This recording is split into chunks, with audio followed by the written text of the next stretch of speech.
Hello everyone. I welcome you all in this international e-workshop on effect of COVID-19 on education sector.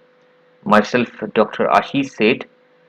I'm a professor at Inha University, and today I will be talking about, or I would like to share my views on the challenges and the future direction on this pandemic situation. So nowadays we all are undergoing this pandemic time, and this has badly affected to all sectors of society, to business domains, and our educational sector is also badly affected. Most of the governments around the world have temporarily closed education institutions to avoid the spread of COVID-19 virus. If we talk about the situation of India, and India too, as a part of nationwide lockdown, it has closed all the educational institutions, as a consequence of which the learners ranging from the school going children to postgraduate students are affected. And if we look to the UNESCO report, it estimates that coronavirus pandemic will adversely impact over 290 million students across 22 countries. It also estimated that about 32 crore students are affected in India itself. That includes all the students that goes to schools and colleges.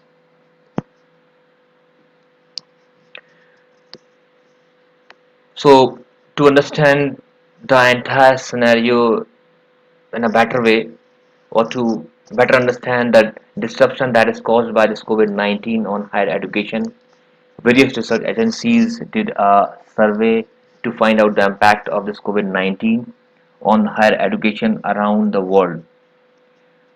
We have many organizations which are keep on working to monitor the progress and to check the implementation of the education systems.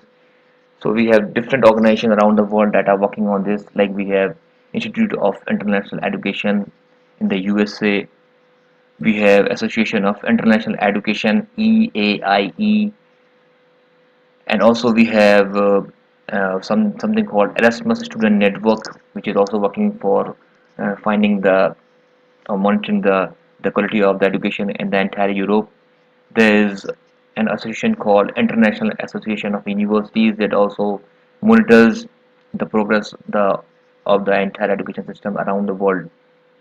These surveys are these surveys are done throughout the world, and this is said to be an important because they are targeting the specific stakeholders in the higher education. So we look to the impact of COVID-19 in context of its its influence in in India in the higher education sector. So I was going to the statistics and survey reports of the Ministry of HRD, Government of India. They have conducted a survey on higher education and observed that there are 993 universities, around 39,931 colleges are there, and 10,725 stand-alone institutions are listed on their portal. That means we have this huge amount of students are actually studying in India at the present time. These institutions are reflecting that the about the student density of India, and the total enrollment in higher educations every year are find out to be approximately 37.4 million. That reflects the expanding horizon of the education industry in India. The government has come up with the e-learning programs. Many edtech firms have tried to leverage the occasions by offering the free online classes during this time. They're also offering some attractive discounts on the e-learning modules just to compensate this kind of lockdown that affected our education systems. COVID-19 has prompted the experts to rethink about the conventional mode of education in India. Digital education appears to be a viable solution at the present time because it helps us to fill the gap of the classroom education, which is not actually held for the last few months because of this lockdown situation.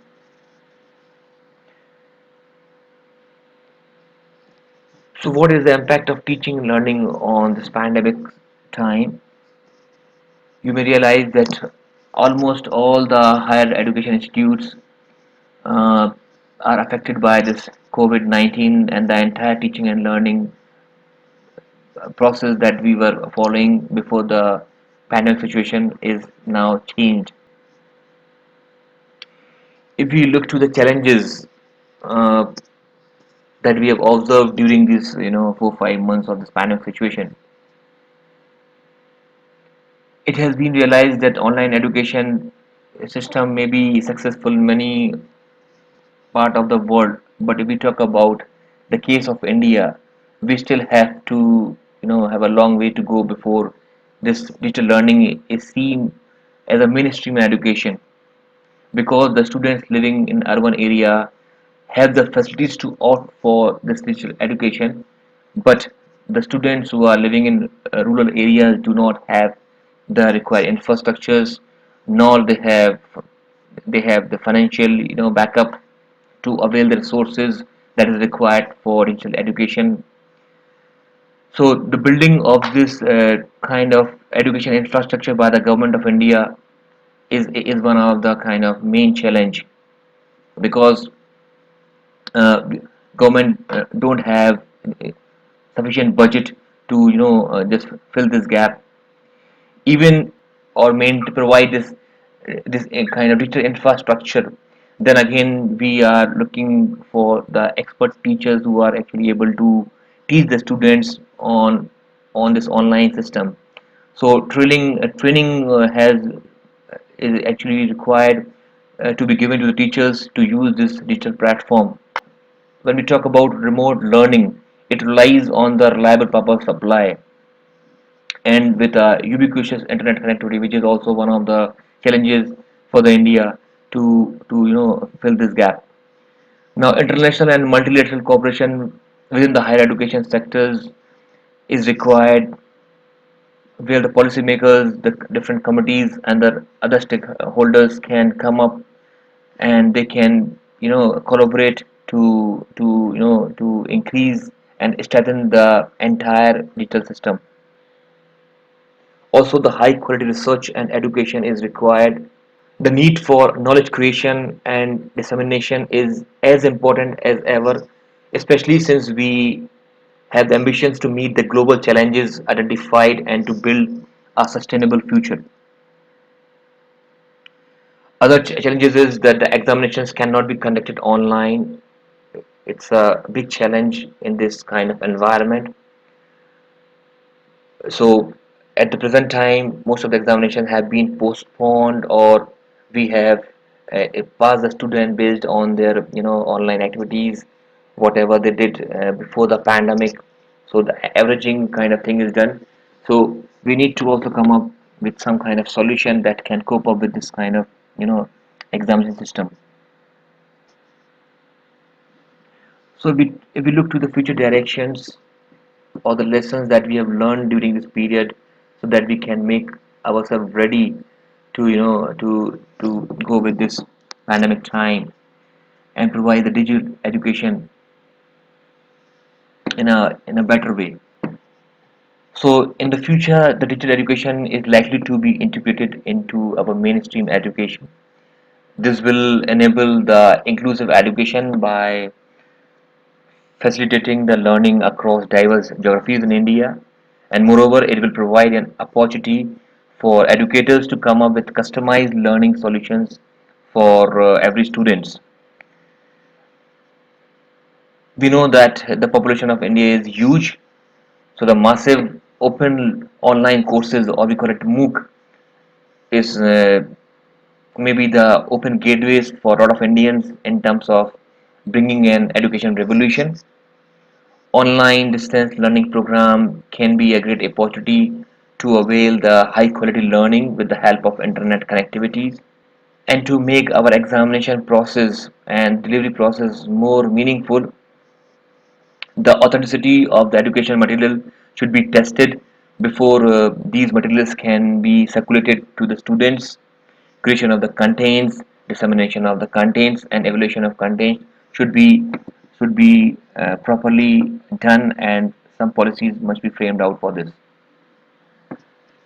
So to conclude this, I would like to say that this short-term consequences of COVID-19 that we have come across during these 4 5 months, and a survey done, been an eye-opener for the government to start and addressing the long-term consequences that are uh, yet to face. It is very clear that the future of higher education needs rethinking in many ways. The education institution in India, from school to universities, can use this present adversities as a blessing in disguise and can make digital education a major part of the learning process for all the learners in the future. Uh, the forced move, because of this situation, we have actually forcefully moved to the distance teaching, online teaching.